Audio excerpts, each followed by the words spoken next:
자, 또다시 나오신 그 걸음 예수 그리스도의 이름으로 환영합니다. 자, 갑자기 날씨가 많이 추워졌습니다. 오늘 많이 쌀쌀합니다.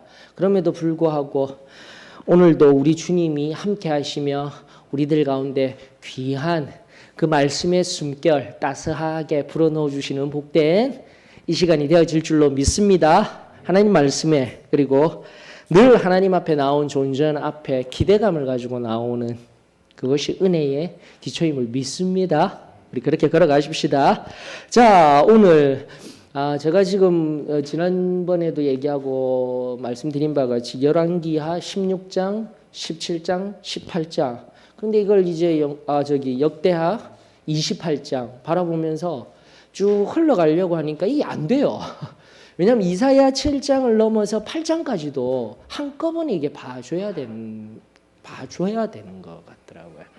그래서 일단은 전체적으로 어떤 커다란 것을 하나만 탁 던지기보다는 좀 더 이 수요 성경 통독 시간들의 수준을 조금씩 끌어올리면서 나오신 여러분들이 좀 더 성경을 깊이 살피실 수 있도록 만들어야 되겠다라고 제가 그랬을까요? 성령님께서 또 말씀하여 주셔서 일단 나눕니다. 열왕기하 16장에서 우리에게 주시는 또 오늘 들려주시는 하나님이 들려주시는 말씀의 진리, 그리고 17장 드디어 북이스라엘이 패망하게 됩니다. 그 패망과 함께 우리가 살펴보게 될 텐데 17장 하고 난 뒤에 18장 다시 한 번 더 연결해서 역대하 28장과 연결해서 아하스 왕 한 번 더 보십시다. 그러면서 북이스라엘의 패망과 아하스가 연결되어져서 남유다가 이제 또다시 200여 년 뒤에 멸망으로 향하여 나아가는 연결점들을 우리 또 이사야서를 통하여서 이렇게 계속해서 하나님의 말씀을 연대기 순으로 꿰었다라고 하지만 결국은 하나님의 말씀을 맥락 속에서도 계속 꿰어서 나아가는 지금 수요 성경 통독 시간인 거예요. 다시금 커다란 틀 안에서 성경 전체의 숲을 여러분들이 보시고, 그리고 묵상을 통하여서 어떤 맥락, 나아가 한 단어 한 단어 속에서 우리 주님께서, 우리 하나님께서 불어넣어 주셨던 그 숨결들을 깨달아 깊은 은혜의 자리로, 깊은 기도의 자리로 그분의 존존 앞에 서는 통로가 되어졌으면 참으로 좋겠습니다. 귀하십니다. 이 시간들이 귀하다 하시면서 우리 같이 한번 열심히 하나님 말씀 앞에 엎드려 보았으면 좋겠습니다. 그러므로 오늘 열왕기하 16장 살펴보게 될 건데요. 그 전에 여러분들에게 질문을 한번 드려보십시다. 단일왕국 시대의 세 왕이 누구였죠? 사울, 다윗, 솔로몬. 여기까지 이스라엘에게 있어서 왕정시대로 넘어갔습니다. 사무엘하 8장 15절 중요한 말씀이라고 하였습니다. 하나님이 허락하신 왕정시대예요. 물론 그 시작은 사무엘에게 이스라엘 백성들이 요구한 것은 저 블레셋과 같이 우리 주변에 있는 저 이방인의 나라들 같이 우리 왕 세워주셔요. 그 왕이 신이 되겠습니다. 아닙니다. 그러나 대부분 고대 근동 그 당시 그 전보다 더 언젠가도 말씀드린 바와 같이 우리 한민족의 신화석에 등장하는 우리나라를 일으키고 시초가 누구죠? 시조? 단군이죠. 그 뒤에 하나가 더 붙는 데 있죠. 단군 왕검이라고 했죠. 그러므로 왕검이라는 것은 이제 왕명, 단군은 이제 제사장면에서 예전에는 재정일치의 사회였다라는 겁니다. 근데 그게 우리나라만 그런 것이 아니라 이 당시 아브라함 시대 때부터 흘려나온 모든 고대 세계 때 재정이 일치되어져 있었어요. 그러므로 주변의 나라에 왕 삼아 주십시오라는 말의 의미는 그 왕이 또 뭐라고요? 신과 같은 존재예요. 신의 대리자와 같은 역할이에요. 하지만 하나님은 왕정을 인정하셨지만 결코 그 왕이 신이 되어서는 안 되는 거예요. 이게 정말 중요한 관점입니다. 여러분들이 성경을 통하여서. 하나님이, 그래서 제가 사무엘하 8장 15절이 중요하다고 했습니다. 다윗이 어떻게 다스려야 된다고요? 이스라엘을? 정의와 공의. 그러면서 지금 우리가 선지서를 쭉 살피면서 정의, 공의 얘기가 그렇게 나오는 거예요. 그래서 정말 중요한 용어들이 계속해서 등장한 거예요.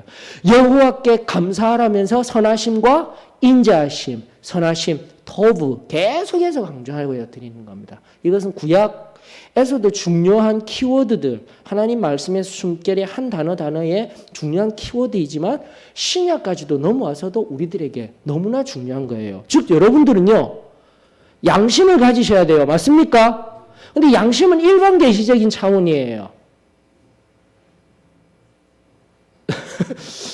너무 어려운 말. 그럼 다른 말 하죠. 일반 계시적 차원이라면은 양심이라는 것은 믿지 아니하는 사람들도 다 있어요. 맞습니까? 그럼 우리는요, 틀려야 돼요, 여러분들. 그래서 성경은 제가 지난번에 얘기했죠. 뭐라고 했어요? 착한 양심을 가리라. 거리낌 없는 양심을 가지라. 선한 양심을 가지라. 그러므로 선하다라는 것이 굉장히 중요한 의미가 있는 겁니다. 그래서 토브는 선이 다른 게 아니에요. 내가 생각하는, 그리고 내가 생각하는 것은 철저하게 상대적입니다. 맞습니까? 그러면서 문화적인 영역에 있어서도 에스키모인 얘기도 해드렸죠. 에스키모인이 아주 선하게 손님을 대접하는 방법이 뭐라고 했어요? 접대하는 방법. 자신의 아내를 어떻게 해요? 그 추운 지방에 있으니까 잠자리에 옆에서 따뜻하게 해드리고 같이 자라고 내어주는 거. 우리의 문화로서는 이해할 수가 없잖아요. 윤리도덕으로는. 여러분들 이러한 것들입니다. 이방인들과 함께 우리는 반드시 분리되어져야 돼요. 오늘 제가 이걸 좀 논술을 하려고 해요. 열왕기하를 통하여서 갈수록 다원화되어져 가고 물과 기름이 섞여서는 아니 되듯 신앙과 세상은 섞여져서는 안 돼야 됩니다.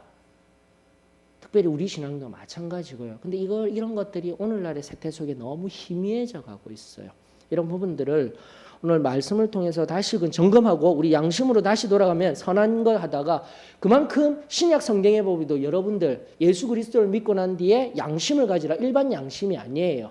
일반 양심이 아닌 선한 양심이라는 것은 성령 하나님께서 우리 오순절 교단에 오순절 교회에 속한 우리가 성령을 그렇게 중요시하며 우리가 성전된 우리의 영이 성전되어졌다라는 의미, 그 말씀의 의미를 넘어서서 우리는 착한 양심, 선한 양심, 세상을 대하여서 거리낌 없는 세상의 일반적인 양심과는 분명히 거룩하게 구별된 물과 기름과 같이 전혀 다른 양심을 가지고 살아가는 전혀 다른 존재가 되어져야 한다는 의미들을 우리는 깨달아야 돼요, 여러분들. 그것은 내 힘으로 되는 것이 아닙니다. 그것은 철저하게 하나님 은혜로 말미암아 예수 그리스도의 피보혈로 말미암아 거슬러 올라가 제가 삼위일체 얘기를 굉장히 많이 하고 있어요. 우리가 너무 예수님만 하게 되면 어디에 함몰된다고요? 십자가만 함몰돼야 돼요. 그래서 십자가 앞에서 긍휼만 구하는 아주 얕은, 그것도 얕은 신앙이 아니에요. 분명한 것은 그것만 바라보는 부분적인 신앙이 아니라 다시 한번 더 십자가를 내어주신 우리 아버지의 사랑을 발견하게 될 때, 그리고 성령 하나님이 지금도 그 사랑과 십자가의 그 고난과 그 고난을 넘어선 부활의 의미들, 이 모든 것들을 통합하여서 삼위일체의 하나님이 내 하나님이셔, 내 주님이신 예수님이셔, 그리고 그 따스한 인격적인 거예요. 능력적인 면모다. 그래 오늘날 같이 자꾸 능력 하게 되면 은사주의로 넘어가는데 우리는 은사주의가 아니라고 하였습니다. 이런 것들이 지금 이런 성경 공부 시간을 통해서 명확해지게 될 때 우리가 받은 것들이 단순화했던 그 신앙들이 얼마나 하나님 말씀에 의거하여서 진리이고 귀한 것인지를 발견하게 되는 것이죠. 그래서 이제 선한 양심, 그런 얘기 이제 더 이상 안 할게요. 선하심과 인자하심, 헤세드 얘기도 다 있고요.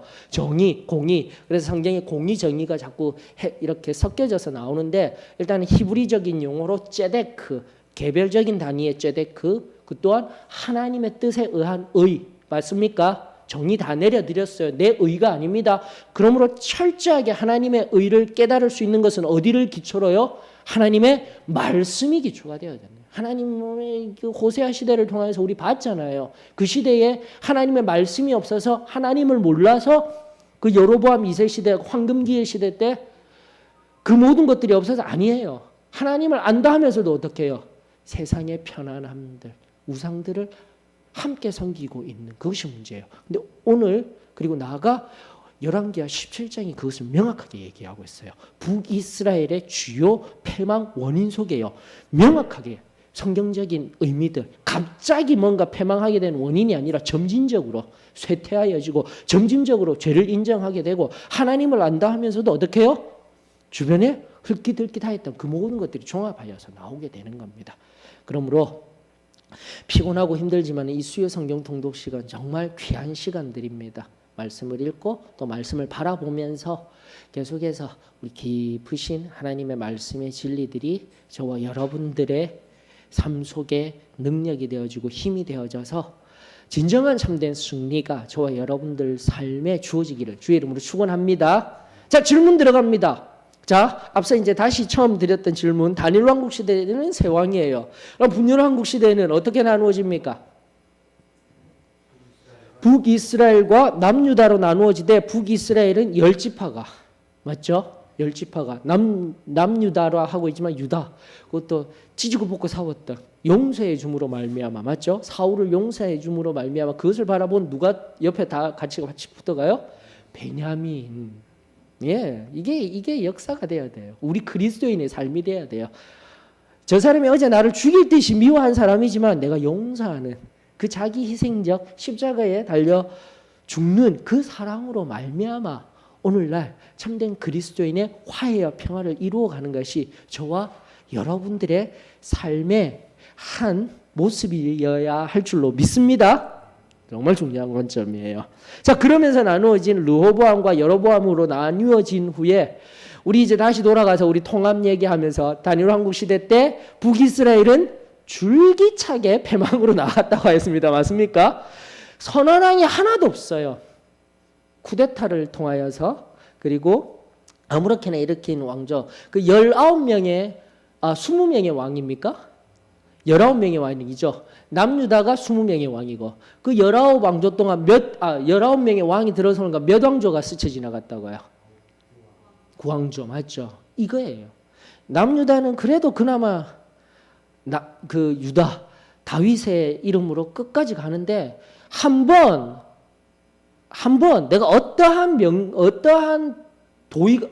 커다란 공의가 있었든지 간에 하나님의 질서를 깨트리고 하나됨을 다 무너뜨리고 으쌰으쌰해서 세워진 그곳에는요 끊임없는 분열만 일어나게 된다는 거 그 지혜를 가지셔야 돼요.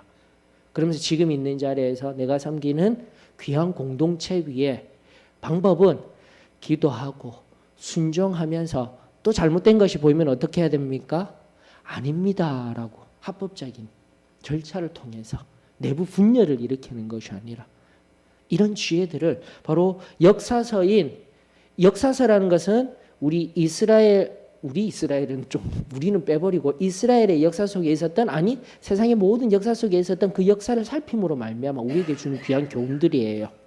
그래서 성결함의 한 특징은 뭐죠? 하나됨입니다. 절대 그 하나됨을 깨트리는 것, 어떤 명분을 가지고더라도 하나 되어져 있는 그 하나됨을 깨트리는 것은 죄입니다. 잘못된 것들이에요. 그런 측면에서 우리 교회는 앞으로 건강한 교회로서 하나님이 기뻐하시는 교회로서 온전히 하나님 주신 권위 아래 순정하며 나아가는 그런 하나된 귀한 교회가 될 수 있도록 노력하십시다. 자꾸 말씀 속에서 단어가 하나 주는 그리고 절이 주는 의미보다 이런 커다란 틀에서도 하나님이 주시는 진리들을 명확하게 세워서 나아갔으면 좋겠습니다. 자, 그러면서 이제 여러분에게 진정으로 드리는 질문. 자, 그 이후의 왕들 중에 여러분들 여러분들이 생각할 때 가장 악한 왕은 누구고 가장 선한 왕은 누구일 것 같아요? 북이스라엘, 남유다를 통틀어서. 여러분들이 생각하는 빨리 여로보암 제일 처음에 여로보암. 근데 그도 좀 잘하려고 했는데 맞죠? 좀 잘해보려고 하나님의 또 계시에 의하여서 좀 잘해보려고 했는데 결국은 이제서야 제가 아주 쉬운 용어가 아니라 우리가 잘 알고 있는 용어 자기 밥그릇 얘기를 하고 있지 않습니까? 결국은 무언가 자기가 쥐고 있게 되면 그걸 안 내놓으려고 해요. 오히려 그것을 어떻게 해요? 확장하고 넓히려고 하는 우리 마음속에 교만에 근거한 영향력 행사하려는 것. 시간이 지나고 쥐고 있던 걸 결코 놓지 않으려는 제가 쉽게는 밥그릇이라 얘기하는데 왜 밥그릇이라고 표현하냐면 그 안에 담길 뭐가 중요하다고요? 내용, 밥들이 중요한 거예요, 여러분들. 쓸데없는 밥그릇 그런 게 중요하지 않다니까요. 그리고 오늘 그런 것들을 조금씩 다루면서 나아갈 것입니다. 자, 그래야 했을 때 여로보암은 결국은 나중에 거기에 무너진 자라는 거 잊지 마십시다. 그리고요, 아합, 와 정말 나쁜 왕이죠. 근데 그가 나쁜 왕이라기보다는 여러분들 그 옛날에 이런 격언이 있습니다. 세상은 남자가 지배한다. 맞죠? 뭐 말 안 해도 뻔히 아시죠? 세상은 어떤 그 남자가 지배한다. 그러나 그 남자를 지배하는 자는 어떤 여자다. 아내일 수도 있고요, 어머니일 수도 있고요. 이게 바로 남자라는 자들의 본질이자 세상에 돌아가는 것입니다. 아합을 보면 우리가 발견할 수 있죠. 이세벨이라는 그 악한 여인 때문에 아합은 원래 좀 우유부단한 사람일 뿐이었어요. 거기에 휘둘려서 치마폭에 휘둘려서 살았던 사람. 또 우리 역사 속에서도 많이 있죠. 정난정과 윤원영 이런 거. 예, 어렵습니까? 넘어갈게요. 그런 사람들이 있었습니다 하고 넘어가십시다. 자, 또요. 정말 성경 속에 여러분들이 생각하는 악한 왕 그리고 선한 왕. 그러면 악한 왕은 워낙 많으니까 조금 있다가 분류하기라고, 선한 왕은요 그 이후에 여러분들이 아는 사람. 다윗 아니요, 그건 단일 왕국이고요, 분열 왕국 때. 그러니까 히스기야밖에 생각이 안 나는 것 같아요. 요시야 왕도 있었고요. 개혁 운동하는 요시야 왕도 있었고요. 또요.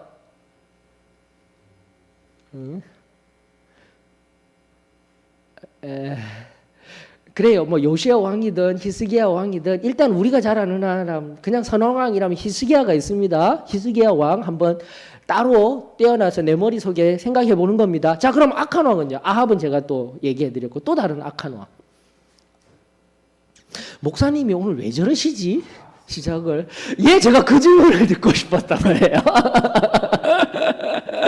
다 악한 왕들이 있었어요. 그러나 우리가 생각하는 건데 내 관점에서 악한 왕을 찾을 수 있는데, 오늘 본문에 들어가기 전에 바로 남유대의 악한 왕이라고 하면은 이제 조금 있으면 또 나중에 므낫세라는 왕도 등장하는데, 걔가 악하다기보다는 잔인했던 왕이보다 55년 동안 하나님을 섬기지 않고 엉뚱한 행동을 했기 때문에 장기간에 걸쳐서 한 왕이기 때문에 악한 왕 므낫세 이 정도로만 기억하고 있는데, 실제적으로요 남유다에서 끔찍한 왕이라고 하면 누굴까요? 오늘 다룰 이 아하스 왕이에요. 아하스 왕. 여러분들이 이제 그 관점에서 한번 찾아보셔요. 아하스 왕 그리고 선왕 왕. 이 아하스 왕의 아들이 누구였습니까? 히스기야였어요. 이걸 보셔야 돼요, 여러분들이. 이런 흐름들이 있었구나. 역사는 이래서 재밌는 겁니다, 여러분들. 자, 그러면서 열왕기하 16장 우리 한번 쭉 읽고 방금 제가 말씀드린 관점 속에서 성경을 한번 바라보면서 아하스가 어떠한 인물이었는지를 우리 살펴보면서 나아가십시다. 열왕기하 16장입니다. 다 같이 읽습니다.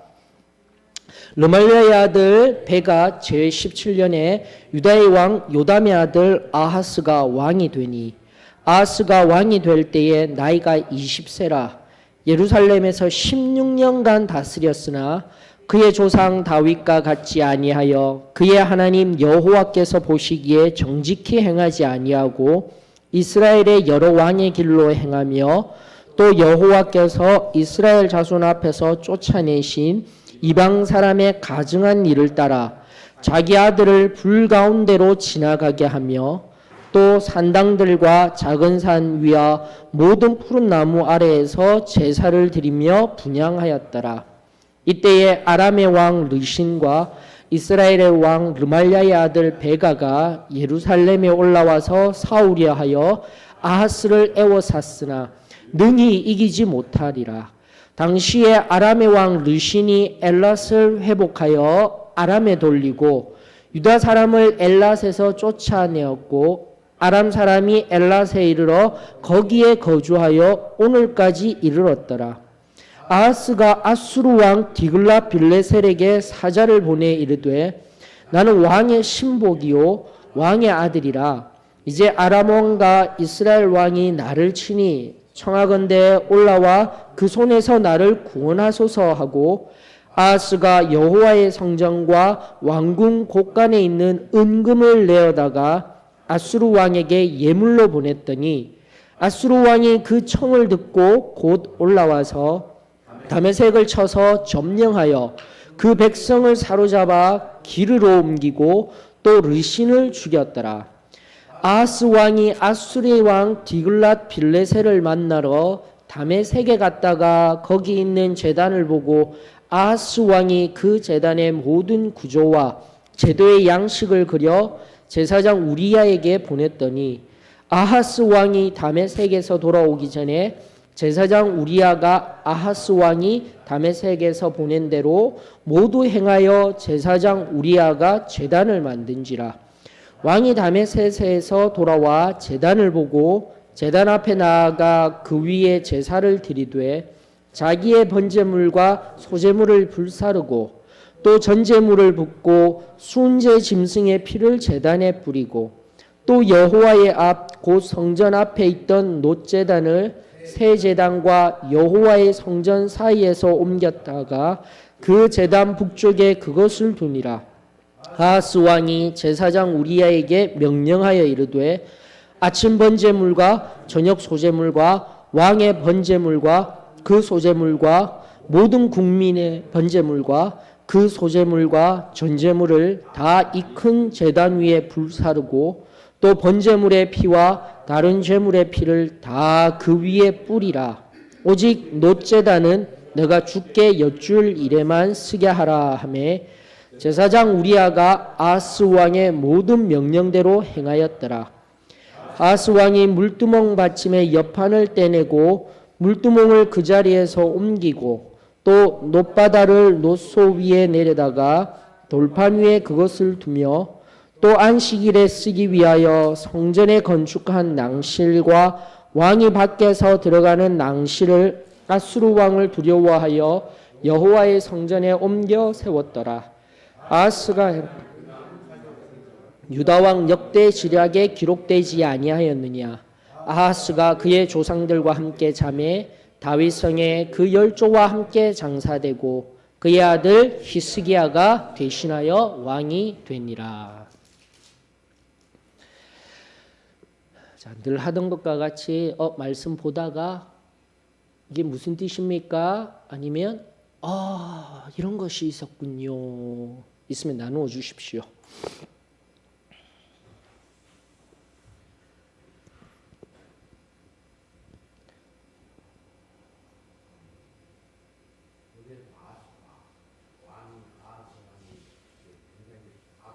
라고 했었는데 여기에서 보면 아하스가 그러니까 하나님하고 동등한 위치에 서려고 했다고 생각이 되는 구절이 15절에 이렇게 보면은 제사장한테 자기가 명령해서 제사장도 굉장히 문제가 있는데 제사장한테 명령을 해서 이렇게 자기 말에 복종하게 하는 것은 하나님이 해야 할 일을 대신한 진짜 아주 교만하고 못된 왕이다.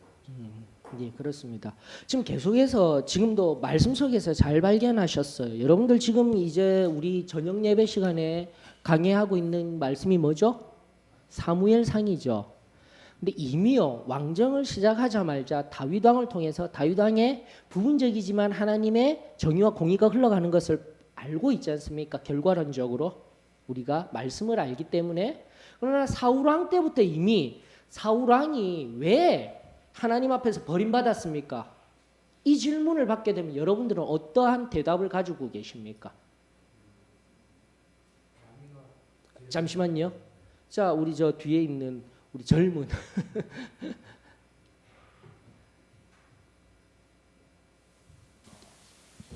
심형제가 한번 대답해 보셔요.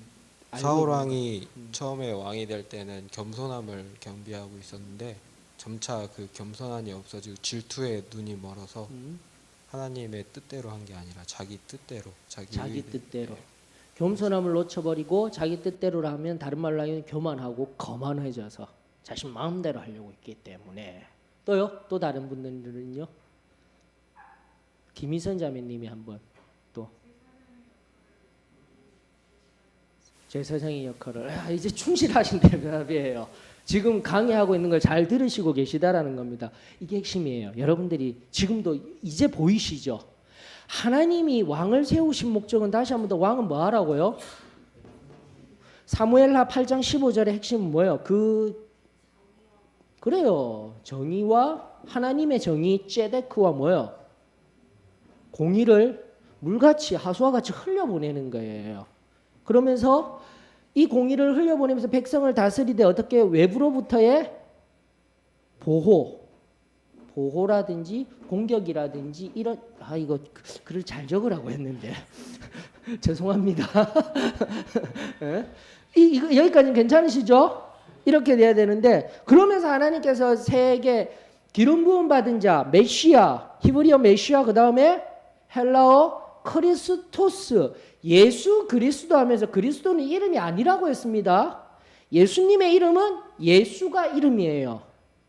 계속 지금 얘기하고 있습니다. 아직도 그걸 자꾸 구분을 못 하시면 안 돼요. 예수 그다음에 그리스도라는 우리 그리스도라는 것은 헬라어 크리스토스가 음력된 것입니다.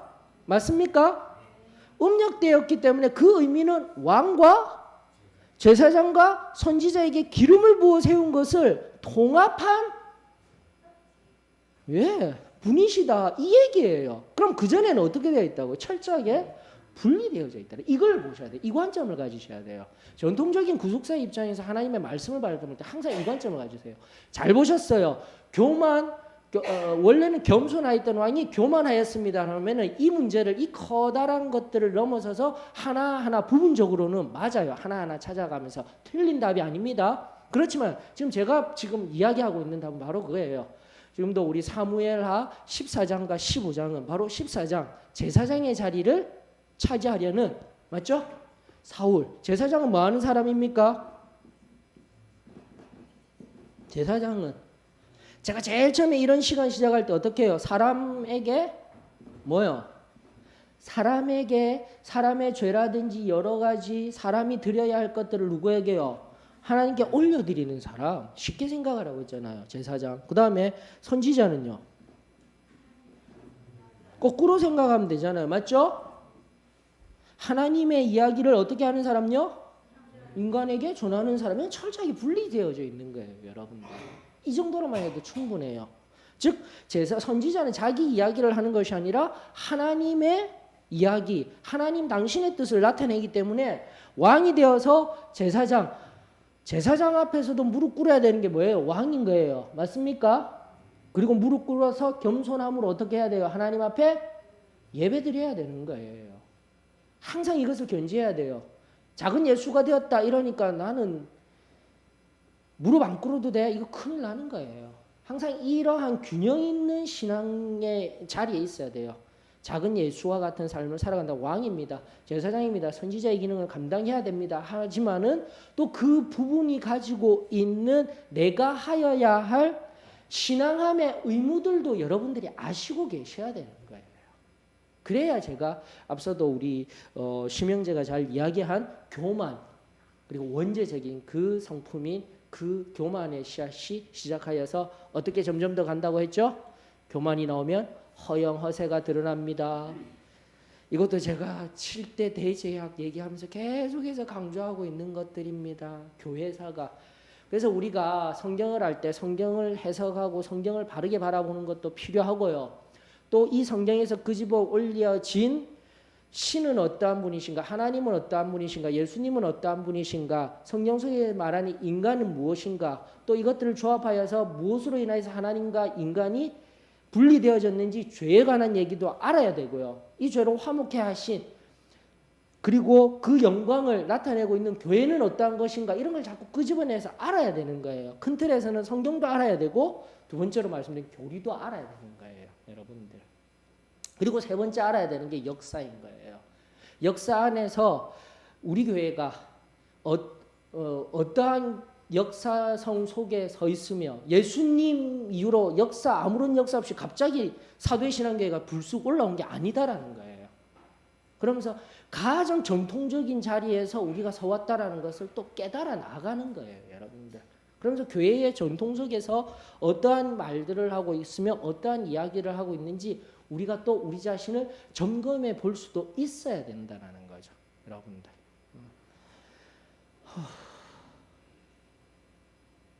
제가 하고 싶은 말들은 참 많이 있지만 이런 시간들을 통해서 많이 있지만 제가 여러분들에게 이 모든 것들을 알려드리는 것으로 끝나는 것이 아니라 이제 조금씩 이 커다란 틀에서 내가 가지고 있는 신앙들을 하나하나 체계화시켜서 이제는 뭐가 되어야 된다고요? 세상을 향해 진정한 교회로서의 삶, 지금까지 개인적인 구원의 자리에서만 머물러져 있었다라면은 그렇게 있지 말고 다시 하나님 앞에 나아가며 하나님 앞에 온전히 설 수 있는 은혜들이 있었으면 참으로 좋겠습니다. 그러면서 지금 이제 다시금 질문으로 돌아가서요. 일단은 이제 다른 거 다 강론하고 우리 제일 처음에 질문하셨던 것 같이 지금 아하스에게도 발견하여지는 것이 뭐죠? 이 영역이죠. 왕이 이 영역도 깡그리 무시하고 있고요.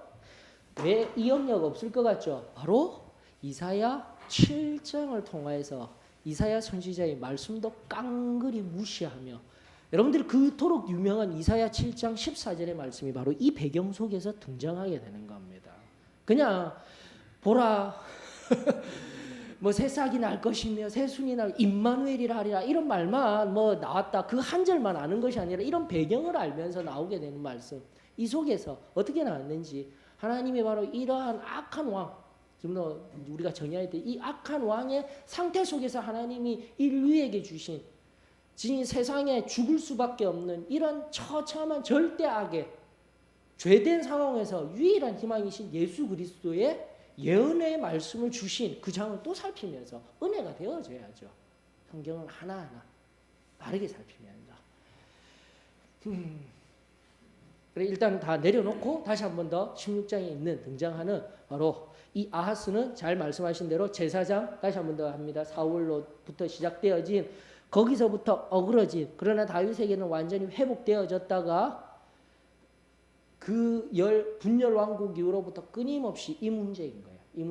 왕이 항상 끊임없이 제사장의 자리를 탐하고 선지자의 자리를 탐하면서 가게 되었을 때 문제가 생기고 악한 왕이 되어지고 하나님의 마음에서 벗어난 왕이 되고 다윗과 같은 왕이 되지 아니한다라는 것을 여러분들이 이 관점에서 커다란 관점에서 보셔야 되는 거예요. 왕이 이러니 결국 리더십이 이렇게 나가게 되면 그 밑에 어떻게 되는 거예요? 다 점점 온 백성들이 여기에 물들여져 가는 거예요. 그러면서 아무렇게나 산당에다가 우상 짓고 하나님 있다니까요. 하나님 있음에도 불구하고 그것을 다루는 이야기가 열왕기하 17장인 거예요. 자, 이 정도로만 하고 방금 그 질문에 대답이 되었으면 대답이 아니라 발견한 것과 함께 큰 틀에서 바라보는 관점을 제가 한 번 더 드렸습니다. 이 열왕들의 이야기 속에서요. 항상 이 관점을 보셔야 돼요. 아, 무엇이 나빴구나. 무엇이 잘못되었구나를 깨닫게 되어지게 되면 내가 은혜 받아서 단지 구원 성결 성령 침례 받아서 아니 그거 아니더라도 하나님 앞에 은혜가 있다라면 우리에게 반드시 필요한 것은 뭐냐면 겸손함인 거예요. 온유함인 거예요. 그리고 이런 질서들에 온전히 순종하는 거예요. 여러분들. 내 자리를 지킬 수 있는 것. 이게 바로 하나님의 말씀 속에서 지혜를 끄집어 올려서 지금 내 신앙함에도 적용할 수 있는 부분이라고 저는 믿습니다. 또 다른 것 없습니까? 또 발견된 것들? 괜찮으셔요? 갈까요? 혹시 수은제라는 지금까지 제가 레위기도 2010년에 미국 들어가기 전에 레위기 11장까지 제가 강의했던 걸로 알고 있습니다. 식사할 때 마지막 우리 거룩 11장 45절이죠. 레위기 11장 45절 내가 거룩하니 너희도 거룩하라. 그러면서 제가 제사에 관해서도 충분히 알려드렸었는데 수은제가 뭐예요? 이것 봐 모르시면서 이건 뭐예요 하고 질문을 하셔야 된다니까요. 수은제 옆에 뭔가 컨닝을 하고 계신 분이 계신데 괜찮아요. 이명재님 어떠셔요? 맞습니다. 화목제의 하나인데 이게 이제 화목제 이제 더 깊이 나는데 수은제가 화목제의 일종인데 수장절이라고 해서 이제 이번 주에는 들어가게 될 수장절 자체가 초막절 하여서 하나님 앞에 결실의 계절, 하나님 앞에 감사함으로 드리는 일종의 화목제라고 함에도 불구하고 화목제의 성격은 어떻게 해요? 자원하는 마음으로 자원제예요. 자원하는 마음으로 누구에게 주는 거죠? 백성들과 함께 나누는 겁니다. 그런 의미가 바로 수운제의 의미 속에 녹아져 있다. 이런 부분들 듣도 보도 못한 제사가 등장했어 이러면 자꾸 질문을 하시고 여러분들이 찾아보시면서 생각을 넓히셔야 됩니다. 바로 그러한 것조차도 어떻게 하려 했다고요? 이 아하스 왕이 직접 행하지는 아니하였지만 자기 마음대로 하나님 앞에 올려드린 제사장의 영역까지 침범하여서 행하는 악한 왕의 한 모습을 보았습니다. 자, 잘 됐어요. 자, 이제 시작입니다. 자, 그런 것도 우리가 발견할 수 있는데 정말 아하스 왕이 지금 악하구나라고 알 수 있는 말씀들을 여러분들이 지금 제게 알려주십시오. 어디 있습니까? 16장 본절 속에서요, 본문 속에서요. 큰 소리로 얘기해 주셔요.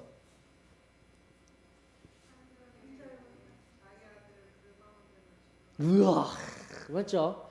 유일해요. 이 왕들 가운데 유일하게 자기 아들을 남루다. 갑자기 눈이 동그래지시는 북이스라엘은 그런 사람들 많이 등장하고요. 걔네들은 앞서도 말 줄기차게 간 사람들이고 남유다 왕 중에 자기 아들을 다른 신들이라면 어떤 신들이 있죠? 모압과 암몬 신입니다. 암몬. 근데 모압과 암몬은 여러분들 그 이름과 함께 이제부터는 이 백성들이 어디로부터 출발했는지는 아셔야 됩니다. 누구로부터요? 아브라함의 조카였던 룻 발음 잘 하셔야 됩니다. 롯의 큰 딸에게서 난 아들이 모압, 그리고 작은 딸에게서 난 암몬, 이렇게 되는 거예요. 다 옆에 보면은 다 형제예요. 죽도록 미워하고 싸우고 이 잘못된 사람들, 즉 모압은 밀곰이라는 신을 섬기고 있고요. 암몬은 몰렉이라는 신을 섬기고 있습니다. 이 신들에게 이들의 특징은 자기에게 가장 귀한 것을 주는다. 원래는 페니키아 쪽 그 습관이었어요. 빛의 아들 그리고 불의 신에게 내 자녀의 가장 존귀한 내 생명을 드린다라는 의미예요. 언젠가 한번 설명해 드렸죠. 내 자녀를 드린다는 것은 내 생명을 드린다는 의미가 있어요. 가장 귀한 것을 바친다라는 의미 속에서 잘못된 섬김이죠. 자, 근데 우리가 여기서 잠깐 멈춰서서 적용해야 할 부분은 이런 저주질 놈들 이런 개념이 아니라 어떤 개념이요? 다시 한번 모압, 암몬 거슬러 올라가면 누구였다고요? 그래요. 바로 그게 나와야 됩니다. 내 형제 자매였다라는 게 나와야 돼요. 지금도 이 순간 누군가 불편하고 정말 나에게 그리고 그의 삶이 이해되지 못하는 자리에 있는 자가 있다 할지라도 우리는 어떻게 여겨야 된다고요? 좀 더 큰 틀에서 이미와 아직 얘기해 드렸죠. 우리는 이미 예수 그리스도의 피보혈로 하나님의 자녀된 자고 이런 사람들은 이런 일을 행하고 있는 그 사람들을 대한 우리의 진정한 자세는 대면하는 자세는 나쁜 사람들, 악한 사람들, 세상은 무조건 잘못된 것이야가 아니라 다시 한번 더 깊은 하나님의 은혜와 사랑 속에 들어가게 되면 그들도 어떻게 해요? 아직 예수 그리스도의 사랑을 알지 못하는 하나님의 그 크고 놀라우신 사랑을 깨닫지 못한 자들입니다라는 그 긍휼의 마음이 요한일서가 말하는 사랑의 마음이라니까요. 크리스찬이 가져야 할. 그렇게 기억하십시다. 그럼에도 불구하고 이 행동에 대해서는 이러한 것들에 대해서는 어떻게 해요? 악한 것이 아니라 죄된 행동입니다. 맞습니까? 악을 통하여서 일어난 진정한 죄에 의한 겁니다. 죄를 짓고 있으면 죄가 있으면 어떻게 되는 겁니까? 결국은 사망으로 나아가게 되는 거예요. 그 죄 자체가 지금 이 아하스 왕 나아가 이런 자들의 죄가 문제지. 조금 더 죄를 걷어내 버리면 무슨 일이에요? 죄는 걷어내는 방법은 단 하나 유일하죠. 예수 그리스도의 피보혈로. 자꾸 이런 커다란 틀 안에의 신앙함에 우리의 생각들이 우리의 신앙적인 생각들이 자꾸 커다란 틀에서 자꾸 빚어지고 있어야 돼요. 은혜 받았다고 했었는데 그 은혜가 점점 식어져 가면서 내가 너무 성과 속을 분리해서 잘못된 생각 속에 살고 있지는 아니한지 다 아는 얘긴데 표정들 가끔씩 바라보면 이런 분들이 가끔씩 있으셔요. 다 아는 얘긴데 여러분들 다 아는 얘기를 지금 어떻게 적용하고 계시는지 이게 지금 예배를 드리고 우리가 지금 또 성경 공부를 하고 그 아는 걸 다시 목사님의 말씀을 통해서 또 듣는 거예요. 여러분들 이 자리가 비워지면 안 되는 거예요. 내 귀에 잘 안 들린다고 아니잖아요.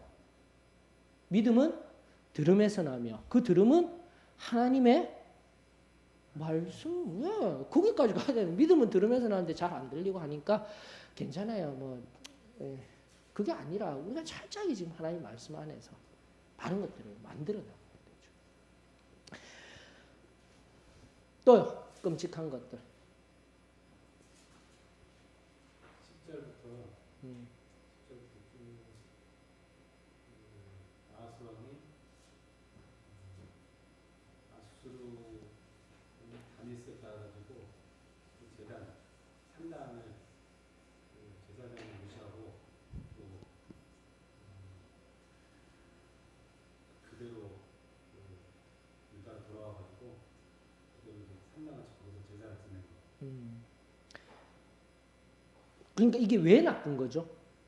제사장을 무시한 겁니다. 제사장을 무시하는 것. 또요? 산당에서 예배 드리는 거. 예.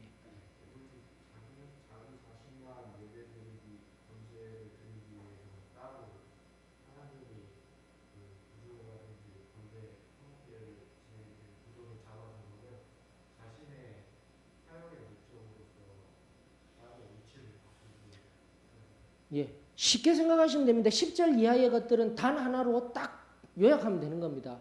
하나님이 제정하신 제사의 방법들을 다 패해버린 거예요. 무엇을 보고요? 10절에 답이 나와 있는데. 맞습니까? 맞죠? 아수르 왕이 왜 다마스커스가 아니라 니느웨죠. 수도가 여기 다메섹은 위에 있던 아람이 멸망을 당하고 그 아람의 수도였던 다메섹에서요. 어떻게 제사를 드리든지 그 제사 양식을 보고 그대로 배워서 나가는 거예요. 즉 하나님이 가르쳐 주신 하나님의 방법으로 예배를 드리는 것이 아니라 뭘 비틀어 버린 거예요. 예, 하나님이 가르쳐 주신 예배와 제사 방법을 다 뒤틀어 버린 거예요. 오늘날 마찬가지로 예배 다 뒤틀어 버리는 거예요. 우리가 가졌던 예배의 양식, 그리고 우리가 가졌던 예배가 왜 이렇게 드려지고 있는가를 깊이 다시금 생각해 보아야 하는 겁니다. 어린아이로부터 노인까지 우리가 예배 드리는 거, 왜 다른 교회 가니까 다 나누어서 예배 드리는데 우리도 좀 그렇게 해요. 그래야 목사님 설교도 시니어에 의한 목사님 타겟한 설교, 그리고 청년들을 위한 설교, 어린이들을 위한 설교 얼마나 좋습니까? 근데 아니잖아요, 여러분. 예배는 다시 한번 더 어린아이로부터 노인까지. 그래서 오히려 더 그렇게 나뉘어져서 예배드리는 교회들이 다시금 어떻게 하려고 한다고 했어요. 제가 말씀드렸죠. 함께 다 같이 예배드리려고 노력하고 있는 거예요. 그 원리대로 들어가려고 하는 거예요. 저는 이런 측면에서 또 잠시 있다가 조금 더 다루면서 나아가도록 하겠습니다. 잘 보셨어요. 잘못된 게 있어요. 또 하나 잘못된 것은 가장 큰 또 문제는 뭐냐면은 2절에 답이 있습니다. 2절과 3절에요. 2절의 하반절과 3절 속에서 한번 찾아보셔요.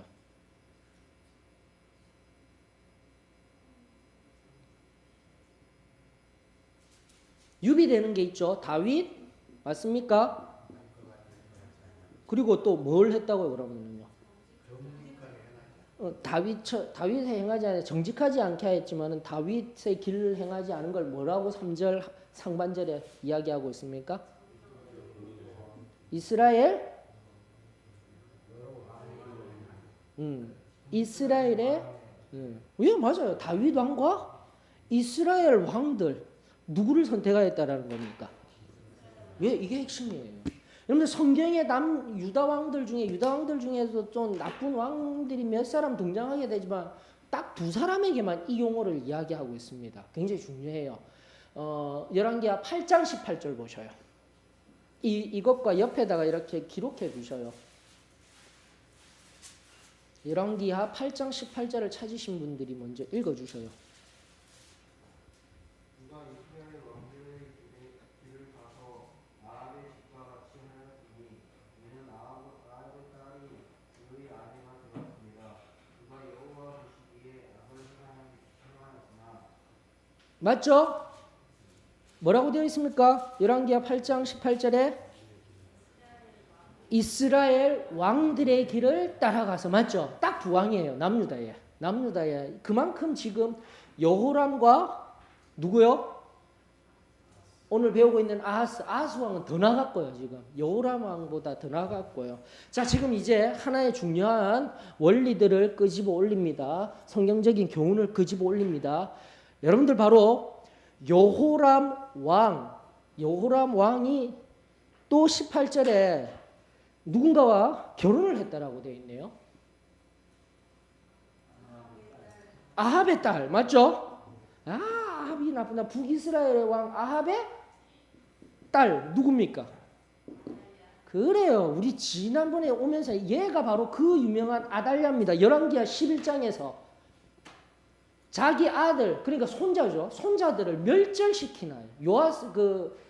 요시야 왕이 등장하는 그 겨우 하나 살아서 빼는데 이 얼마나 이 무슨 이세벨보다도 더한 애가 얘라니까요. 얘 기억나시죠? 이 여호람의 아들 아하시아가 괜시리 그거 가가지고 아합 장인어른이래 하여튼 가가지고 같이 뭔가를 하려고 하고 있다 예후에게 죽임 당하잖아요. 그러면서 그 소식을 들은 아달랴가 여기 남유다에 있었던 자기 손자 되는 왕자들을 다 때려 죽였잖아요. 그리고 자기가 여왕 되는 이 악한 아달랴 왕. 여러분들 이걸 보셔야 되는 거예요. 지금 하나님께서 이스라엘에 지금 같은 공통점이 뭐예요? 이 여호람과의 왕. 18절이 주고 지금도 본문 열왕기하 16장 2절이 우리들에게 2절 3절을 통해서 우리들에게 주시는 말씀은 이스라엘의 여러 왕들의 길이라고 했죠. 자, 이 길이 뭘까요? 이걸 발견하셔야 되는 거예요. 성경을 바라볼 때도 그냥 단순하게 순종하지 못한 왕 이런데 단 두 왕에게만 이 얘기가 나왔고 제가 지금 아달랴 얘기까지 해드렸어요. 근데 그 다음에 이제 감사하게도 아하스는 다음에 바로 나왔어요. 답이. 자기 자식을 어떻게 하겠다고요?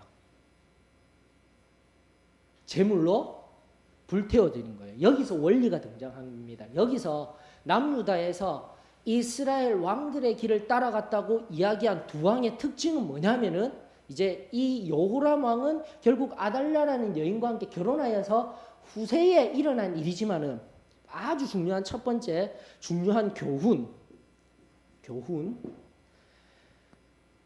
자기만 잘 지내면 되는 거예요. 다음 세대는 필요가 없어요. 이게 바로 지금 성경 속에 등장하는 이 왕들을 통한 이 여호람 왕과 또 누구요? 아하스 왕을 통한 특별히 아하스 왕을 더욱더 집중해서 살펴보게 되면은 결국 자기 자녀들을 몰렉과 밀곰의 신에게 내어준다라는 것은 누구를 위하여서요? 자기 자신을 위하여서. 철저하게 자기 자신만 살면 되는 거예요. 다음 세대 그리고 다음 세대를 통하여서 일할 하나님의 일들은 생각지도 아니하는 것. 이게 뭐라고요? 이런 말씀을 통해서 우리가 깨달아야 할 중요한 교훈인 거예요. 여러분들 다음 세대라 하면은 내 자녀만 지금 생각하고 계십니까? 내 자녀만 잘 되기를 원하십니까? 아니잖아요. 다음 세대라고 하면 오늘날 우리가 속한 이 교회 안에 내 사랑하는 아들, 딸들이 주 안에서 내가 풍성히 누렸던 그 은혜를 어떻게 해야 돼요? 그들이 누릴 수 있는 방법을 치열하게 찾는 노력이 필요하다라는 겁니다.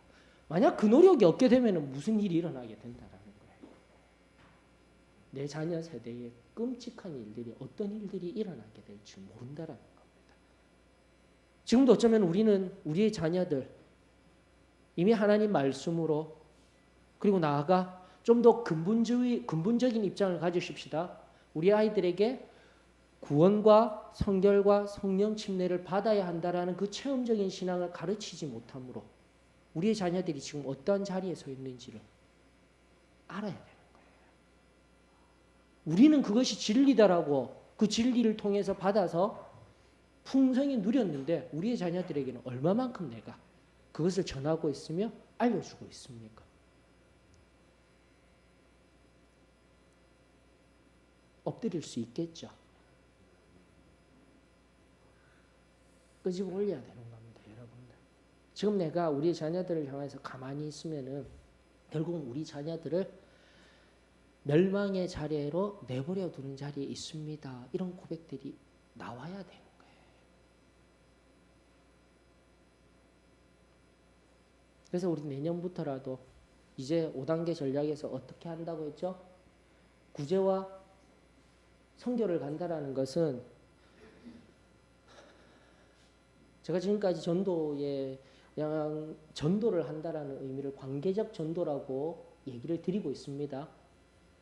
오늘은 있으신 분들이 좀 더 넓게 관계적 전도라는 것은 이런 나선형에서 이렇게 흘러가는 구조입니다. 알고 계시죠? 자, 여기 중심에 내가 누군가를 전도해야 되는데 가장 먼저 전도해야 될 대상이 누굽니까? 가장 먼저 가족이 돼야죠. 가족이 가장 힘들다. 이건요. 무슨 말을 다르게 얘기하냐면 내가 정말 하나님 앞에 은혜 받아서 성결함 속에서 살아가고 있다면 내 가족은 내 삶의 걸음을 안다라는 겁니다. 근데 내 자녀가 못 따라오고 내 가족이 그것을 몰라준다라면 나는 내 삶의 치명적인 죄를 끌어안고 살고 있는 거라고. 근본적으로 우리 지금 접근해서 이야기하십시다. 맞죠? 예, 여기 이제 진짜 정직한 심령으로 서야 돼요. 내 가족이 믿음이 없어서 그래요. 아니에요. 자기 자신을 한번 잘 살펴보세요. 나에게 치명적인 나도 몰랐던 죄가 있었어요. 고범죄의 문제는 아니었지만 비고의적인 죄 중에 뭐가 있죠? 무지의 죄. 내가 알지는 못하고 있지만 내 자녀들을 끊임없이 아프게 하고 내 가족에게 상처를 주고 살아가는 그 무언가가 있어요. 그걸 어떻게 해야 됩니까? 발견해야 되는 거예요. 발견해야 돼요. 그리고 가족 어디로 나가는 거예요? 가족을 친인척의 범주까지 나오면 그 다음 뭡니까? 이 복음이 전해져야죠. 이웃에게도 전해져야죠. 또 어디요? 이웃. 가족하고 이웃. 끝. 이제는 점점 더 커져서 이웃까지 나갔으면 어디까지요? 그렇죠. 열방. 이게 지금 제가 이야기하고 있는 것들을 이었던 거예요. 여러분들. 이제 내년도부터 구제와 선교, 전도를 시작하겠다. 국내 전도를 시작하겠다. 여기서부터 시작하겠다는 거예요. 그래서 이번 연도 시작하기 전에 뭘 받았습니까? 여러분들 기도 제목 다 받아냈잖아요. 그래 누구를 위한 기도 제목을 달라고 했습니까? 가족을 위한 기도 제목. 그럼 목사님 뭐 하고 있었을까요? 여러분들 믿지 아니하며 여러분들 아파하는 가족들을 위하여서 기도하는 거예요. 그리고 여러분들이 기도하는 거예요. 그러면서 하나님이 하실 일을 바라보는 거예요. 제발 이런 원리적인 꿈들을 꾸어야 되는 거예요. 왜냐하면 그토록 지금 다음 세대를 위하여서 울고 준비하지 아니하면요, 우리는 아무것도 할 수가 없어요. 이런 준비가 필요한 거예요, 여러분들. 사도행전 1장 8절의 의미가 무엇입니까? 사도행전 1장 8절부터 뭔지를 알아야죠. 성령이 너에게 마시면 내가 권능을 받고 예루살렘과 온 유대와 사마리아와 땅끝까지 이르러, 맞죠? 예루살렘부터 시작해서 온 유대로 해서 어디요? 사마리아와 땅끝까지 일어나는 사도행전적인 초대교회적인 모델이 나오고 있는 겁니다. 근데 여러분들 해석학적으로는요. 초기 교회 모델에서는 초기 교회에서는 바로 그렇게 할 수 있어요. 지금처럼. 지금도 우리가 정말 개척교회의 심령으로 지금 여러분들 우리 올해 98명이거든요. 어린아이부터. 우리 지금 교회에 계속 오시는 분이 98명이에요. 98명 중에 지금 수요 예배 시간에 이렇게 너무 어렵고 힘들어서 못 오겠어요. 뭐 그런 걸 난 모르겠습니다. 그런 거 다 떠나서라도 지금 오는 게 10명이 안 되고 있잖아요. 이게 아픈 거예요. 그리고 저녁 예배 30명이 안 되잖아요. 근데 그들이 다 지금 이제 만들어져 가신 분들이에요. 자, 초기 교회 모델에서는 예배를 드리든 뭐든 차근차근 넓혀져 나가는 게 되지만 이미 우리는 몇십 년이에요. 지금 42주년, 42년이 된 교회예요. 그럼 이제는 교회로서의 어떠한 기능들을 갖추고 있어야 돼요. 사도행전 1장 8절을 예루살렘과 온 유대와 사마리아와 땅끝까지 엔드된이 아니라 원래 카이 히브리어 헬라어 카이의 용법은요. 와 동시적이에요. 해석학적으로는요. 그러므로 교회는 초기 교회의 모델에서 어느 정도 지금 규모가 있게 되는 교회라면 뭘 하고 있어야 된다고요? 예배, 양육, 봉사, 구제, 선교가 어떻게 해요? 동시적으로 되어지고 있어야 돼요. 이게 교회가 되어져 갔음에도 불구하고 이게 안 되고 있게 되면 교회는 어떻게 되는 겁니까? 은혜는 막 받았어요. 뜨겁게 되었어요. 그래서 흥망성쇠 요번에 잠깐 얘기했죠. 동양 철학이 조금 더 깊은 것 같다고. 서양 철학은 여기서 그래프로 그러면 도입기 성장합니다. 맞죠? 성장해서 절정을 이루어서 이쯤은 뭐가 있어요? 쇠퇴기가 들어가면서 어디예요? 예, 쇠퇴기 이렇게 쇠퇴기를 넘어서 절망 이렇게 되는데 흥이 왜냐면 흥 때부터 무슨 일이 시작되냐면 다시 새로운 뭐예요? 여기서부터 시작했지만 이제 규모가 갖추어졌어요. 맞죠? 여기는 차례대로 동시문적인 구조로 시작되지만 여기는 이제 뭐 하고 있는 거예요? 함께 어우러져서 5가지가 어우러져서 하고 있어야 되는 거예요. 바로 이 시점 속에서 누가 일어나는 거예요? 다시 다음 세대의 그 누군가가 일어나고 있는 거예요. 그러면서 또 여기서 어떻게 돼야 돼요? 다음 세대를 준비하면 또 나가는 계속적으로 하나님 앞에 하나님이 기뻐하시는 교회로 확장되어지고 성숙함, 완숙함으로 나아가는 교회가 되어야 되는 거예요. 그러면 절대 여기 1세대는 생을 다하고 끝이 나겠지만 다음 세대가 뭐 하고 있는 거예요? 또 자라나고 있었어요. 그리고 여기서 또 뭐 해야 되는 거예요? 또 다음 세대가 일어나고 항상 이 리사이클을 이것들을 알고 준비를 해야 되는 겁니다. 여러분들. 그렇지 않으면 바로 그 세대로부터 끝이 나게 되는 거예요. 자, 아하스와 그리고 하나님의 말씀을 근거하여서 여호람 이제 아달랴를 데리고 옴으로 말미암아 그렇게 자녀들이 처참하게 다음 세대들이 전혀 암울한 시대를 살아가게 되는 자리에 들어간 것과 같이 아하스도 뭐 하고 있었어요? 그건 자신의 시대부터 자기 자녀 필요 없어요. 내가 잘 먹고 잘 살아야지. 자, 그런데 선왕왕 제가 한 번씩 얘기하죠. 선왕왕이었던 여러분들이 아닌 히스기야는 잘 준비한 왕이었을까요? 아니라는 겁니다. 이걸 알아야 되는 거예요. 그만큼 이게 지금 얘기하고 있는 제가 이게 굉장히 중요한 부분이에요, 여러분. 교회 공동체로서 교회라고 우리 이제는 5년 동안 함께 공부하였고 교회가 무엇인지를 알아나가고 있다는 굉장히 중요한 얘기예요. 왜죠? 히스기야는 왜죠? 이사야 38장 39장에 보게 되면은 이사야 38장에 병을 얻게 됩니다. 그래서 하나님이 어떻게 했죠? 몇 년을 살려주셨어요? 히스기야. 맞죠? 15년을 연장시켜 주셨어요. 그러면서 이사야 39장에 누가 옵니까? 짜자잔. 바벨론. 근데 이거 영역을 봐야 돼요. 자, 다시금 16장의 구도는 지금 누구를 찾아갔어요? 아수르를 찾아가요.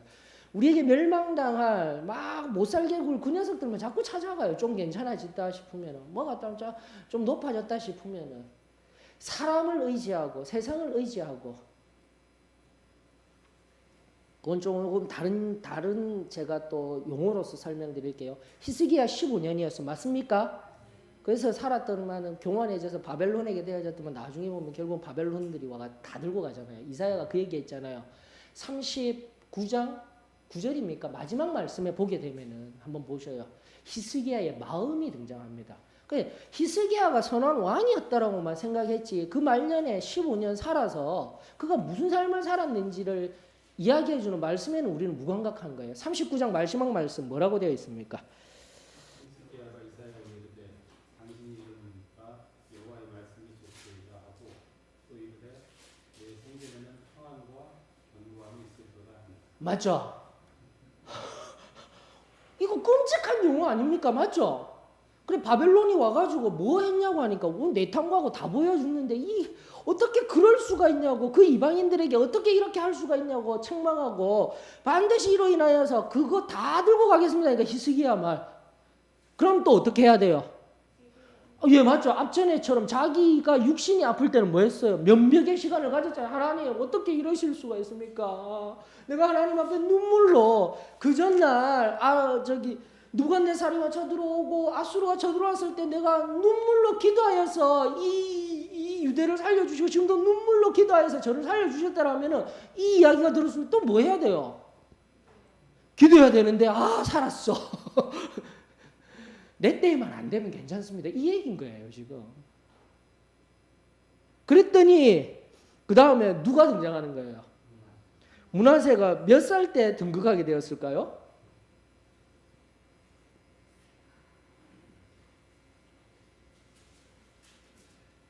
므낫세가 등극하는 장면이 어디에 나올까요?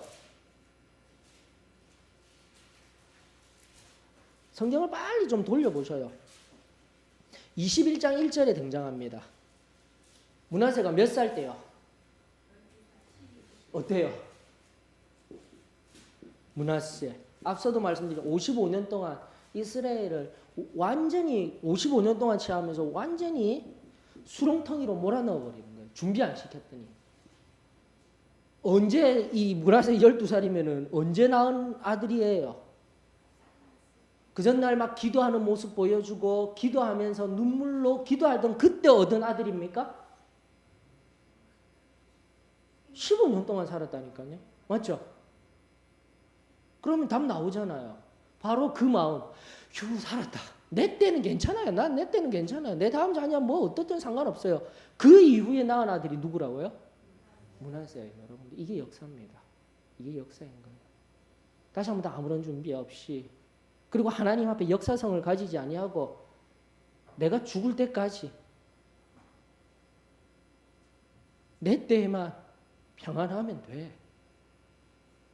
내 때에만 내가 가졌던 것들 그대로 가지면서 살아가면 돼.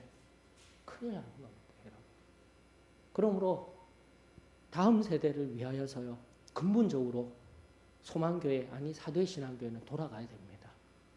자 이제는요. 좀 더 근본적이다라는 용어는 우리 자녀들을 위하여서 울어야 돼요. 그들이 체험적인 신앙을 가질 수 있도록 우리 지금 내가 바로 서서 지금 제가 5년 동안 내가 바로 서야 됩니다. 우리가 바로 서야 됩니다. 특별히 앞선 세대들이 바로 서서 내가 받은 은혜들이 다시 충만해져서 다음 세대들이 일어서는 것 준비해야 됩니다. 이 얘기를 했던 거예요. 여러분들. 이 시점을 가지셔야 돼요. 그리고 지금부터 우리의 자녀들 철저히 하나님의 말씀 그렇게 하고 계시죠? 너 공부 우리 민진이 영민이부터 시작하십시다. 공부가 먼저입니까? 하나님 말씀 교육이 먼저입니까? 교육이 먼저이기를 원합니다. 아멘 하셔야 돼요. 저분. 이게 필요한 거예요. 이제부터 필요한 거예요. 여러분들. 역사라는 것은 내 시점, 내 시대에서만 끝나는 것이 아니라 내가 지금 어떻게 살아가느냐에 따라서 내 다음 세대가 어떻게 변화될지를 생각하고 살아야 되는 겁니다. 우리가 그런 것들을 너무 몰랐어요. 모르는 이유는 단 하나, 말씀을 몰랐기 때문에 이런 일이 일어나게 되는 겁니다. 여러분들. 이제라도 늦지 아니하였습니다. 다음 세대들에게 철저한 말씀으로부터의 시작과 또 나아가 뭐부터요? 다른 교회 다니는 내 자녀가 있습니까? 근본적으로 돌아가자라는 의미는 우리 교회에 와서 체험적인 신앙으로 다시 은혜 받자. 조금은 거부감을 느끼실 수도 있으시겠지만은 필요한 거예요, 여러분들. 그러기 위해서 내가 든든히 이 진리 안에 서야 됩니다. 그러지 않으면은요, 오늘날 여러분들 두 번째로 넘어가는 게, 그러지 아니하면 제가 왜 이 말씀을 드리냐면은, 두 번째 여러분들이 봐야 될 것이 뭐냐면은, 본문으로 다시 돌아가십시다. 16장 5절에 보게 되면 이때에 아람의 왕 르신과 이스라엘 왕 르말라의 아들 베가가 예루살렘에 올라와서 싸우려 하여 아하스를 애워쌌습니다. 즉 바로 북쪽에 있던 북이스라엘, 조금 더 위에 있던 옆에 동쪽에 있던 아람, 그 위에 아수르가 있는 거예요. 그 두 나라가 북쪽에서 아수르보다도 더 가까운 두 나라가 합세하여서 어디를 치려고 하는 거예요? 남유다. 이제는 지리적인 것까지 알려드리기 때문에 머릿속에 들어오실 거예요. 자, 그렇게 하였는데 두 나라가 힘내가지고 으쌰으쌰 해가지고 왔어요. 그런데 어떻게 하고 있어요? 능히 이기지를 못해요. 무엇 때문에요? 무엇 때문에요? 이게 답이 나와요. 그러니까 여기만 바라보게 되면 아수르를 불러서 그렇거나 그게 아니다라는 거예요. 이사야 7장 1절로부터 4절이 필요한 거예요. 이사야 7장 1절로부터 4절. 방금 16장 5절의 말씀이 이사야 7장 1절에 동일하게 나오고 있습니다.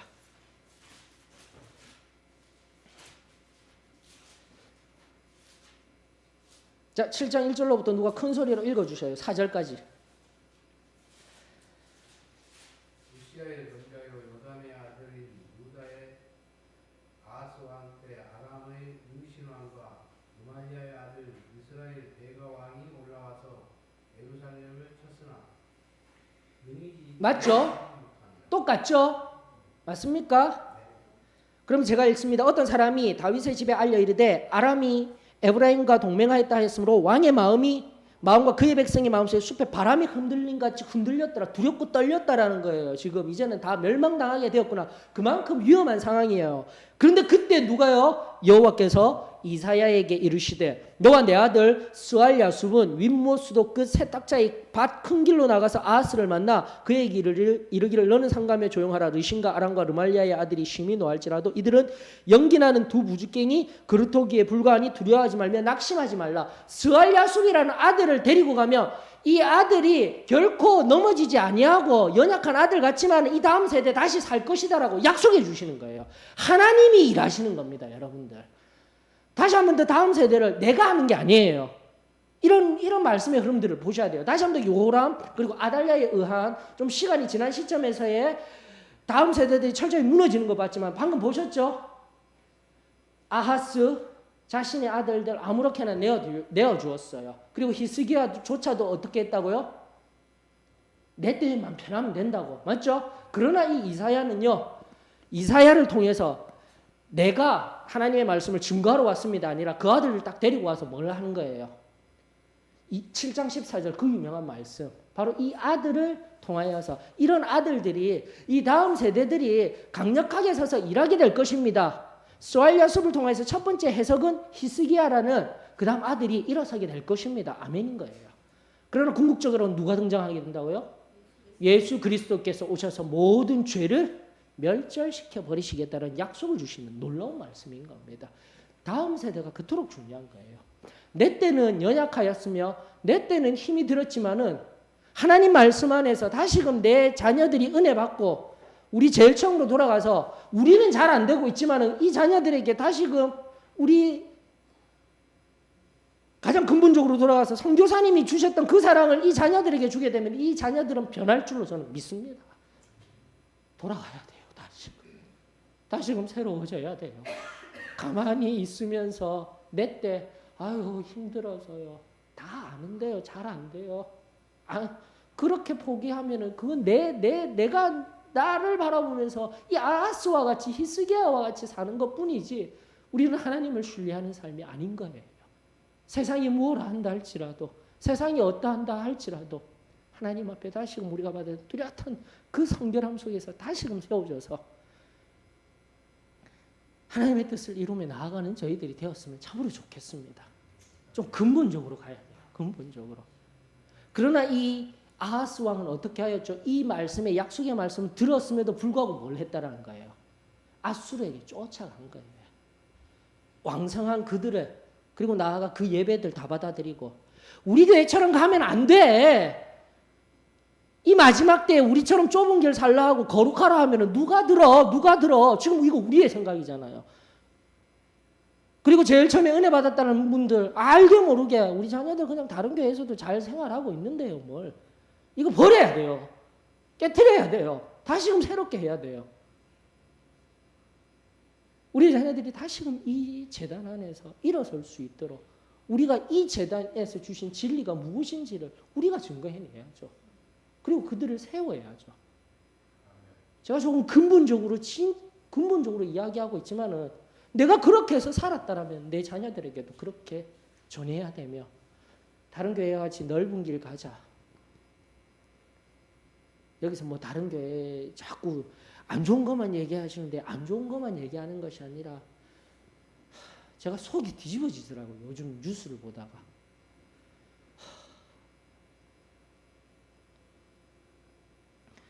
뭐 말 안 해도 아실 겁니다. 적극적으로 반대합니다. 저는. 여러분들 아셔야 돼요. 만몬이 우상이 되어지고 물질이 우상이 되어야 되는가. 대형 교회들 하는 행태들이 이게 도대체 교회가 하는 행동입니까?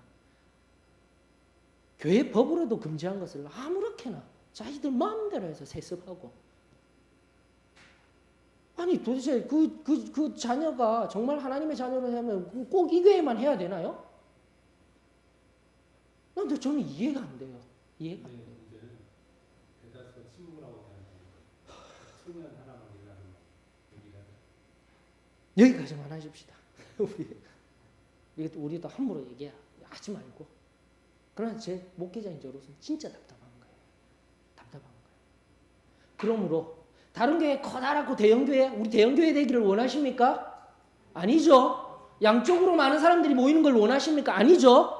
다시 한 번 더 우리가 여기에서 진리다라고 하면 우리가 새롭게 살아나면 되는 거예요. 거룩하게 하나님 말씀대로 다시 일어서면 돼요. 저는 그것이 우리가 받았던 진리임을 저는 믿습니다.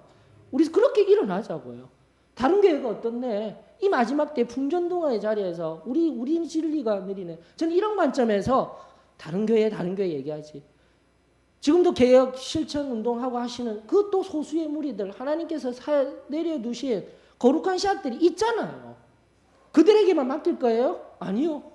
그런 좀 거룩한 역시 우리가 정말 바로 서서 이 교회 안에서 우리의 자녀들부터 살리고 우리 가족들이 변화되고 우리 이웃들이 변화되어서 진정한 예수 그리스도의 그 순전한 은혜들을 증거할 수 있는 교회 만들자.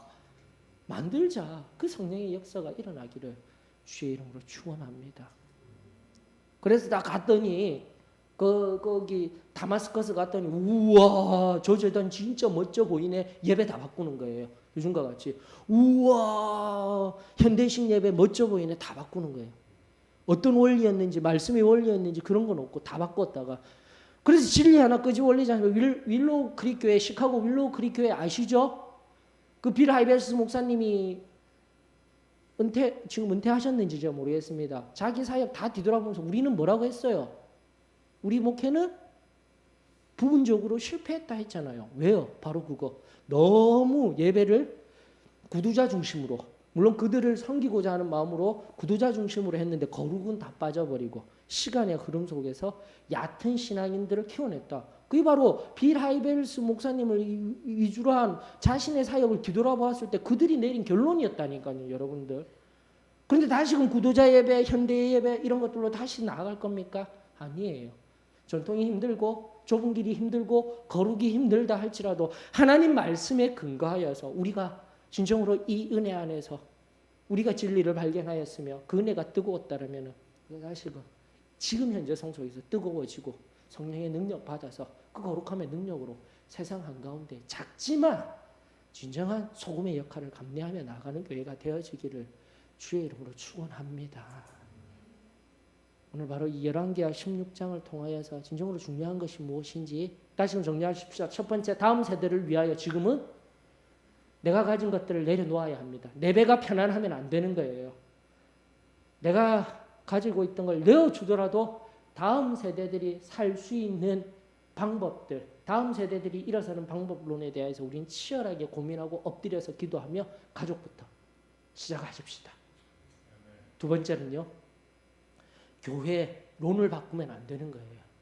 거룩한 신부된 교회로서의 오늘 우리의 이 좁은 길을 걸어갈 수 있는 귀한 교회, 좁지만 우리 그렇게 가십시다. 큰 교회가 아닌 진정으로 하나님이 기뻐하시는 교회가 될 수 있도록 우리 다짐하며 성령의 능력으로 그렇게 걸어가기를 원합니다. 세 번째, 예배의 틀은 바꾸면 안 돼요. 하나님이 주셨던, 우리에게 주셨던 그 틀, 무엇이 중요한지를 가지고 우리가 결코 놓치지 말아야 될 예배의 틀. 예배 예식이 목사님이 주면은 그게 어디로 돌아간다고 했어요? 구교 카톨릭으로 돌아가는 겁니다. 우리는 프로테스탄트예요. 개신교예요. 그것을 물리치고 구den이 일어났어요. 종교 500주년. 그리고 나아가 제가 누차 얘기하지만 우리가 한 해는 놓쳤지만 오늘 이번이 50주년이라니까요. 사도의 신앙교회가. 종교개혁 500주년, 우리 사도의 신앙교회, 한국 사도의 신앙교회가 50주년 시작한 이 해를 기점으로 해서 내년부터는 이제 진정으로 우리에게 주셨던 그 진리들 다시 한 번 더 새롭게 하는 마음으로 준비되어져서 하나님 앞에 다음 세대를 위하여서 일어설 수 있는 꿈을 가지며 나아가는 그런 교회가 되었으면 좋겠습니다. 우리 여기에 모인 우리 한 사람 한 사람이라도 우리 그렇게 나 자신을 또다시 하나님 앞에 거룩히 내어드리며 말씀 앞에 순결한 성령 앞에서 잘못된 것들이 있었다라면 하나님 앞에 부족하고 연약한 것들 아니 발견되는 죄가 있다라면 처절하게 무릎 꿇고 십자가를 바라보면서 나 자신을 내어드리면서 순결하게 빚어낼 때에 성령이 임하시며 그 거룩한 정염에 그 거룩한 불꽃의 역사가 저는 우리 소망교회를 통해서 새롭게 다음 세대에게로 흘러가게 될 줄로 믿습니다. 그리고 세상을 향해 하나님의 크고 놀라운 성령의 역사가 이루어지게 될 줄 믿습니다. 기도할까요?